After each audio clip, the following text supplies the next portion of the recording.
हौस खास एक ऐसी जगह जिसका नाम आते ही जहन में डियर पार्क, झील और कैफेज आते हैं। लेकिन हौस खास सिर्फ इतना ही नहीं है। यहाँ मौजूद है इतिहास के दौर की वो जगह जो आपको दिल्ली सल्तनत के दौर में ले जाती है। यहाँ वाटर टैंक है जिसे अलाउद्दीन खिलजी ने बनवाया था। तो चलिए हिस्टोरियन साकिब सलीम से जानते हैं हम यहाँ मौजूद हौस खास फोर्ट के इतिहास के बारे में।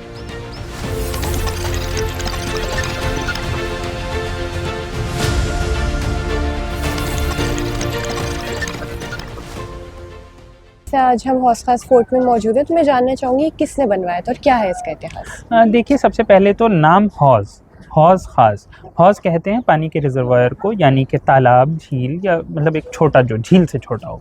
तो हौस खास सबसे ख़ास हौस, लेकिन ये बनवाया गया था अलाउद्दीन खिलजी के ज़माने में। अलाउद्दीन खिलजी के बाद अगर देखा जाए तो फ़िरोज़ शाह तुगलक जो उनके कुछ बाद हुए, लगभग 60 साल का उनके बीच एक डिफरेंस है। तो जब फ़िरोज़ शाह तुगलक ने इसे रिनोवेट किया है इस चीज़ को, लेकिन पास में ये स्ट्रक्चर्स भी आपको नज़र आते हैं जहाँ पर हम खड़े हैं, जिसे हौस खास फोर्ट, हौस खास कॉम्प्लेक्स कहते हैं। इसके अंदर आपको फ़िरोज़ शाह का अपना मकबरा भी नज़र आता है। उसके अलावा ये जो बिल्डिंग है ये बेसिकली एक मदरसा है।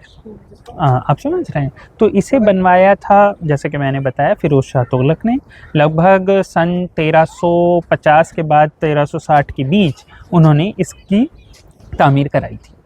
जैसे मैं देखी उसे मेरे सामने जो झील है इसका कुछ इतिहास है, क्योंकि बहुत ही हम देख रहे हैं मेन माना जाता है यहाँ। जी, अगर ये जो झील है, जैसे कि मैंने बताया, अलाउद्दीन खिलजी ने, यही हौस है, अलाउद्दीन खिलजी ने इसको बनवाया था। और जाहिर सी बात है, पुराने ज़माने में इस तरीके से पानी नहीं होता था जैसे अभी टैप वाटर होता है। तो एक तरीके से यहाँ के रहने वाले लोगों के लिए एक चीज़ बनाई गई थी ताकि जो फैमिलीज़ हैं, जो घर हैं और जो आसपास बाकी चीज़ें हैं, उनकी पानी की ज़रूरत पूरी हो सके। और उसके बाद जब आप फ़िरोज़ शाह तुगलक का ज़माना आया, तो फ़िरोज़ शाह तुगलक के दौर में दो इम्पॉर्टेंट चीज़ें हैं। वो अपनी 2-3 चीज़ों के लिए जाने जाते हैं, जिसमें से एक इम्पॉर्टेंट चीज़ है पानी, यानी कि वाटर मैनेजमेंट। उन्होंने डैम्स बनवाए हैं, उन्होंने कनाल्स बनवाई हैं, यानी कि नहरें बनवाई हैं, और उन्होंने जगह जगह पानी का इंतज़ाम करने की जितनी बॉडीज़ हैं उस पर बहुत काम किया है। और इसके पीछे एक वजह ये थी, वो इसे एग्रीकल्चर से भी जोड़ के देखते थे और उस ज़माने का ट्रांसपोर्टेशन सिस्टम भी इससे जुड़ा हुआ था। तो उसी का एक पार्ट था कि उन्होंने इस हौज़ को बड़ा करवाया, इसको बड़ा करवाया, गहरा करवाया, और इसे मतलब जो इसका आपको बड़ा जो रूप जिसे कहते हैं वो किया था फ़िरोज़ शाह तुगलक ने। और उनका नज़रिया ये था कि आसपास उन्हें एग्रीकल्चर बढ़ाना है, क्योंकि सिर्फ मदरसा नहीं है, मदरसे के आसपास का जो इलाका है वो भी उसी ज़माने में बसा लिया गया था। आगे की तरफ जो आपको अब कोई स्ट्रक्चर नहीं दिखता है, लेकिन अगर आप तैमूर के ज़माने के रिकॉर्ड्स देखें तो आपको पता चलेगा कि ये पूरा इलाका बसा दिया गया था। और इसमें एक तरीके से ये म्यूज़िशियंस का इलाका भी है। यहाँ पे भले ही एक मदरसा है, लेकिन मदरसे के आसपास के इलाके में म्यूज़िशियंस होते थे। ये काफ़ी इंटरेस्टिंग बात है कि अभी भी यहाँ पे क्लब्स हैं जिसमें म्यूज़िक बजता है, लेकिन उस ज़माने के जो म्यूज़िशियंस थे वो होते थे। यहाँ पे एग्रीकल्चर का काम होता था। यहाँ पे डिफरेंट तरीके के जो आर्टिज़ान्स हैं, जो हाथ का काम करने वाले कारीगर हैं, उनका जो महंगा सामान है वो भी बिका करता था। तो उस सब को सपोर्ट करने के लिए जो पानी का सिस्टम है वो हौज़ खास के थ्रू होता था। जैसे हम जाते हैं यहाँ मॉन्यूमेंट के अंदर, हम देखते हैं यहाँ पे और भी कुछ लोगों की कब्रें मौजूद हैं, तो क्या उनका पता है किसकी है वो कब्रें? जी बिल्कुल, उनका आपको आइडिया है। अगर आप ध्यान देंगे तो जो कब्र है आपकी फ़िरोज़ शाह तुगलक के साथ, वो उनके ग्रैंडसन्स, उनके सन्स या इन सब लोगों की हैं। तो अगर आप उन पर ध्यान देते हैं तो वो उन्हीं का, मतलब एक तरीके से वो रॉयल फैमिली है।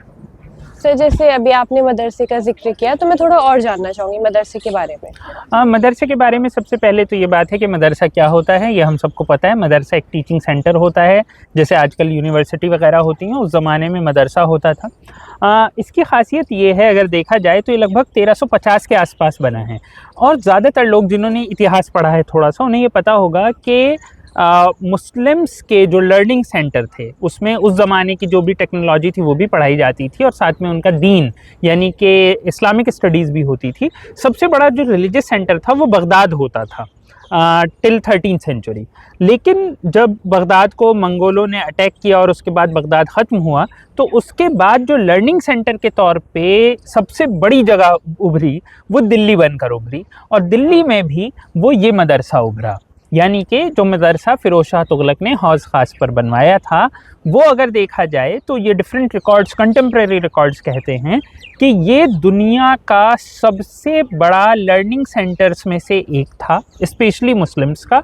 और वैसे भी ज़ाहिर सी बात है उस ज़माने में जो सिविलाइजेशन थी वो मुस्लिम्स के हाथ में काफ़ी हद तक थी, तो ये उनका सबसे बड़े मतलब एक तरीके से बगदाद को टक्कर देता था। सबसे बड़ी लाइब्रेरी यहाँ पर थी, सबसे ज़्यादा यहाँ पर टीचर्स थे, सबसे ज़्यादा यहाँ पर स्टूडेंट्स थे, और जिसे कहते हैं सबसे ज़्यादा फंडिंग इस जगह की थी। तो इस तरीके से अगर देखा जाए तो ये एक बहुत बड़ा मदरसा है, एक बहुत बड़ी यूनिवर्सिटी है। अगर हम अब मॉडर्न टाइम्स में कहें तो यूनिवर्सिटी थी, और जो कि दुनिया की one of the most important थी। धरोहर के इस एपिसोड में हम आपको लेके आए थे हौज़ खास फोर्ट में, जिसके आज हमने इतिहास के बारे में जाना। ऐसी और भी वीडियोस के लिए आप देखते रहिए हर संडे धरोहर।